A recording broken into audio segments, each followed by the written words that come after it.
Bienvenido a Yorian Audiolibros.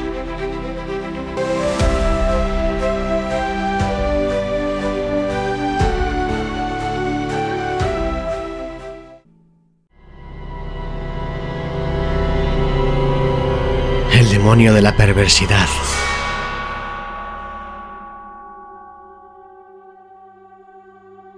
En la consideración de las facultades e impulsos de los prima mobilia del alma humana, los frenólogos han olvidado una tendencia que, aunque evidentemente existe como un sentimiento radical, primitivo, irreductible, los moralistas que los precedieron también habían pasado por alto. Con la perfecta arrogancia de la razón, todos la hemos pasado por alto. Hemos permitido que su existencia escapara a nuestro conocimiento tan solo por falta de creencia, de fe, sea fe en la revelación o fe en la cábala. Nunca se nos ha ocurrido pensar en ella, simplemente por su gratuidad. No creímos que esa tendencia tuviera necesidad de un impulso. No podíamos percibir tal necesidad. No podíamos entender, es decir, aunque la noción de este primum mobile se hubiese introducido por sí misma, no podíamos entender de qué modo era capaz de actuar para mover las cosas humanas, ya temporales, ya eternas.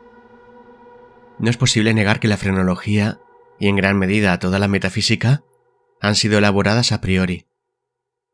El metafísico y el lógico, más que el hombre que piensa o el que observa, se ponen a imaginar designios de Dios, a dictar propósitos.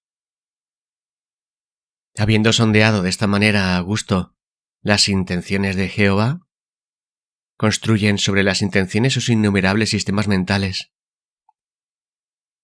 En materia de frenología, por ejemplo, hemos determinado primero, por lo demás era bastante natural hacerlo, que entre los designios de la divinidad se encontraba el que el hombre comiera. Asignamos, pues, a este un órgano de la alimentividad para alimentarse, y este órgano es el acicate con el cual la deidad fuerza al hombre, quieras que no, a comer.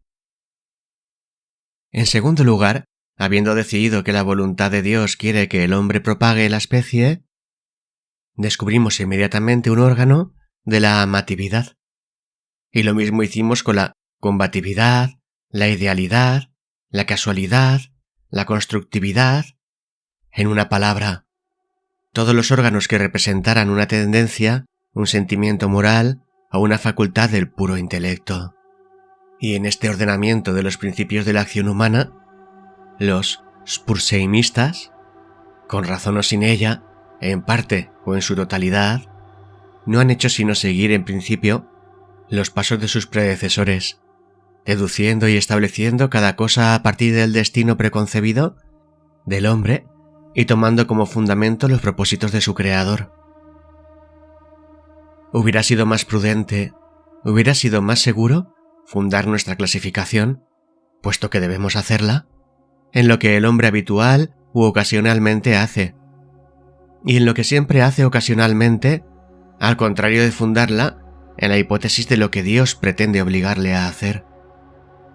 Si no podemos comprender a Dios en sus obras visibles, ¿cómo lo comprenderíamos en los inconcebibles pensamientos que dan vida a sus obras? Si no podemos entenderlo en sus criaturas objetivas, ¿cómo hemos de comprenderlo en sus tendencias esenciales y en las frases de la creación? La inducción a posteriori hubiera llevado a la frenología a admitir, como principio innato y primitivo de la acción humana, algo paradójico que podemos llamar perversividad, a falta de un término más característico. En este sentido que le doy es, en realidad, un móvil sin motivo, un motivo no motivado. Bajo sus incitaciones actuamos sin objeto comprensible, o, si esto se considera una contradicción en los términos, podemos llegar a modificar la proposición y decir que bajo sus incitaciones actuamos por la razón de que no deberíamos actuar. En teoría, ninguna razón puede ser más irrazonable, pero, de hecho, no hay ninguna más fuerte. Para ciertos espíritus, en ciertas condiciones, llega a ser absolutamente irresistible.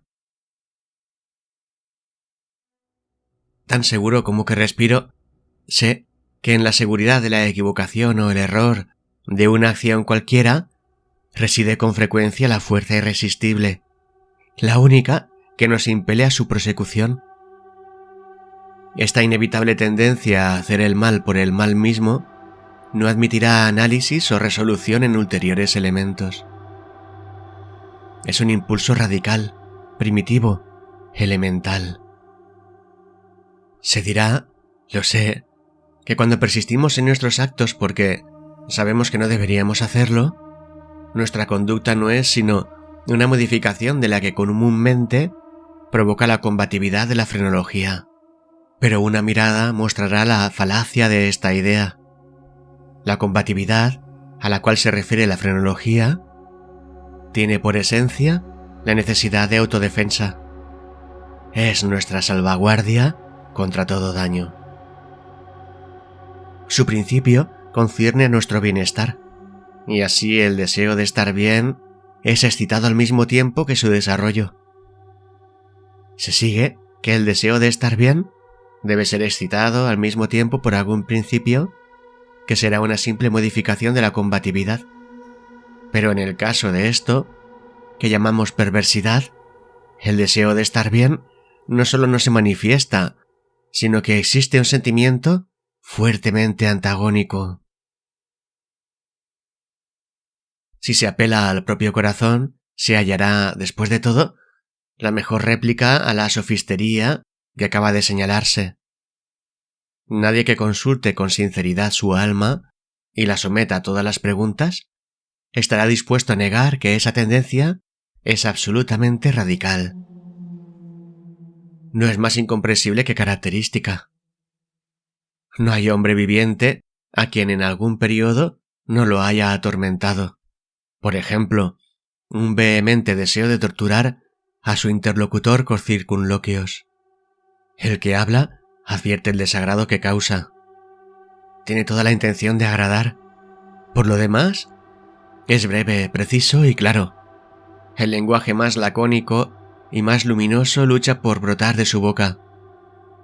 Solo con dificultad refrena su curso. Teme y lamenta la cólera de aquel a quien se dirige. Sin embargo, se le ocurre la idea de que puede engendrar esa cólera con ciertos incisos y ciertos paréntesis. Este solo pensamiento es suficiente. El impulso crece hasta el deseo hasta el anhelo hasta una ansia incontrolable, y el ansia, con gran pesar y mortificación, del que habla y desafiando todas las consecuencias, es consentida. Tenemos ante nosotros una tarea que debe ser cumplida velozmente. Sabemos que la demora será ruinosa. La crisis más importante de nuestra vida exige a grandes voces energía y acción inmediatas. Ardemos, nos consumimos de ansiedad por comenzar la tarea, y en la anticipación de su magnífico resultado, nuestra alma se enardece. Debe ser emprendida hoy, y sin embargo la dejamos para mañana. ¿Y por qué? No hay respuesta, salvo que sentimos esa actitud perversa, usando la palabra sin comprensión del principio. El día siguiente llega, y con él una ansiedad más impaciente por cumplir con nuestro deber. Pero con este verdadero aumento de ansiedad llega también un indecible anhelo de postergación, realmente espantosa por lo insondable. Este anhelo cobra fuerzas a medida que pasa el tiempo. La última hora para la acción está al alcance de nuestra mano. Nos estremece la violencia del conflicto interior, de lo definido con lo indefinido, de la sustancia con la sombra. Pero si la contienda ha llegado tan lejos, la sombra es la que vence. Luchamos en vano. Suena la hora y doblan a muerto por nuestra felicidad. Al mismo tiempo, es el canto del gallo para el fantasma que nos había atemorizado. Vuela, desaparece. Somos libres. La antigua energía retoma. Trabajaremos ahora, pero... ¡ay! Es demasiado tarde. Estamos al borde de un precipicio. Miramos el abismo, sentimos malestar y vértigo. Nuestro primer impulso es retroceder ante el peligro. Inexplicablemente nos quedamos. En lenta graduación, nuestro malestar y nuestro vértigo se confunden en una nube de sentimientos inefables. Por grados aún más imperceptibles, esta nube cobra forma, como el vapor de la botella de donde surgió el genio en las 1001 noches. Pero en esa nube, al borde del precipicio, adquiere consistencia, una forma mucho más terrible que cualquier genio o demonio de leyenda, y sin embargo, es solo un pensamiento, aunque temible, de esos que hielan hasta la médula de los huesos con la feroz idea de su horror. Es simplemente la idea de lo que serían nuestras sensaciones durante la veloz caída desde semejante altura. Y esta caída, esta fulminante aniquilación, por la simple razón de que implica la más espantosa y la más abominable entre las más espantosas y abominables imágenes de la muerte y el sufrimiento que jamás se hayan presentado a nuestra imaginación, por esta simple razón, la deseamos con más fuerza.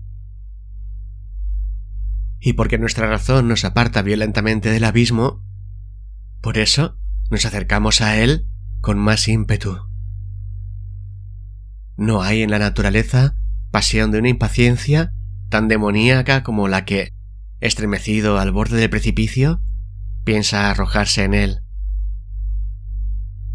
Aceptar por un instante cualquier atisbo de pensamiento significa la perdición inevitable, pues la reflexión no hace sino apremiarnos para que no lo hagamos. Y justamente por eso, digo, no podemos dejar de hacerlo. Si no hay allí un brazo amigo que nos detenga, o si fallamos en el súbito esfuerzo de echarnos atrás, nos arrojamos, nos destruimos. Examinemos estas acciones y otras similares. Encontraremos que resultan solo del espíritu de la perversidad. Las perpetramos simplemente porque sentimos que no deberíamos hacerlo. Más acá o más allá de ello, no hay principio inteligible. Y podríamos, en verdad, considerar su perversidad como una instigación directa del demonio si no supiéramos que a veces actúa en el lado del bien. He hablado tanto que en cierta medida puedo responder a vuestra pregunta. Puedo explicar por qué estoy aquí. Puedo mostrar algo que tendrá, por lo menos, una débil apariencia de justificación de estos grilletes y esta celda de condenado que ocupo. Si no hubiera sido tan prolijo, o no hubierais comprendido, o como la chusma, me hubierais considerado loco. Ahora advertiréis fácilmente que soy una de las innumerables víctimas del demonio de la perversidad. Es imposible que acción alguna haya sido perpetrada con más perfecta deliberación. Semanas, meses enteros medité en los medios del asesinato. Rechacé 1000 planes porque su realización implicaba una posibilidad de ser descubierto. Por fin, leyendo algunas memorias francesas, encontré el relato de una enfermedad casi fatal sobrevenida a Madame Pilau, por obra de una vela accidentalmente envenenada. La idea impresionó de inmediato mi imaginación. Sabía que mi víctima tenía la costumbre de leer en la cama. Sabía también que su habitación era pequeña y mal ventilada. Pero no necesito fatigaros con detalles impertinentes.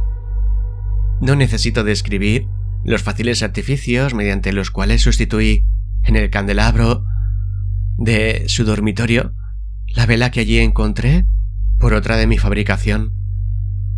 A la mañana siguiente lo hallaron muerto en su lecho, y el veredicto del juez de instrucción fue muerto por la voluntad de Dios. Heredé su fortuna y todo anduvo bien durante años. Ni una sola vez cruzó por mi cerebro la idea de ser descubierto. Yo mismo hice desaparecer los restos de la bujía fatal. No dejé huella ni una pista por la cual fuera posible acusarme o siquiera hacerme sospechoso del crimen. Es inconcebible el magnífico sentimiento de satisfacción que nacía en mi pecho cuando reflexionaba sobre mi absoluta seguridad. Durante un periodo muy largo, me acostumbré a deleitarme con este sentimiento. Me proporcionaba un placer más real que las ventajas simplemente materiales derivadas de mi crimen. Pero le sucedió, por fin, una época en que el sentimiento agradable llegó, en gradación casi imperceptible, a convertirse en una idea obsesiva, torturante. Torturante por lo obsesiva. Apenas podía librarme de ella por momentos. Es harto común que nos fastidie el oído, o más bien la memoria, el machacón estribillo de una canción vulgar o algunos compases triviales de una ópera. El martirio no sería menor si la canción en sí misma fuera buena. Así es como, al fin, me descubría permanentemente pensando en mi integridad y repitiendo en voz baja la frase «Estoy a salvo». Un día, mientras vagabundeaba por las calles, me sorprendí en el momento de murmurar, casi en voz alta, las palabras acostumbradas. En un acceso de petulancia, les di esta nueva forma. Estoy a salvo, si no soy lo bastante tonto para confesar abiertamente. No bien pronuncié estas palabras, sentí que un frío de hielo penetraba hasta mi corazón. Tenía ya alguna experiencia de estos accesos de perversidad, cuya naturaleza he explicado no sin cierto esfuerzo. Y recordaba que en ningún caso había resistido con éxito sus embates. Y ahora, la casual insinuación de que podía ser lo bastante tonto para confesar el asesinato del cual era culpable se enfrentaba conmigo como la verdadera sombra de mi asesinado y me llamaba a la muerte. Al principio hice un esfuerzo para sacudir esa pesadilla de mi alma. Caminé vigorosamente, más rápido, cada vez más rápido, para terminar corriendo. Sentía un deseo enloquecedor de gritar con todas mis fuerzas. Cada ola sucesiva de mi pensamiento me abrumaba de terror, pues, yo sabía bien, demasiado bien, que pensar en mi situación era estar perdido. Aceleré aún más el paso. Salté como un loco por las calles atestadas. Al fin, el populacho se alarmó y me persiguió. Sentí entonces la consumación de mi destino. Si hubiera podido arrancarme la lengua, lo habría hecho. Pero una voz ruda resonó en mis oídos. Una mano más ruda me aferró por el hombro. Me volví, abrí la boca para respirar. Por un momento, experimenté todas las angustias del ahogo. Estaba ciego, sordo, aturdido. Y entonces, algún demonio invisible, pensé, me golpeó con su ancha palma en la espalda. El secreto largo tiempo prisionero brotó de mi alma. Dicen que hablé con una articulación clara, pero con marcado énfasis y apasionada.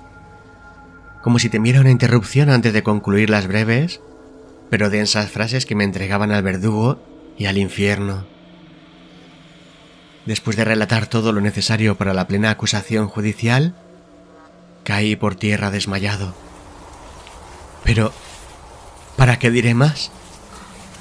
Hoy tengo estas cadenas y estoy aquí. Mañana estaré libre. Pero, ¿dónde?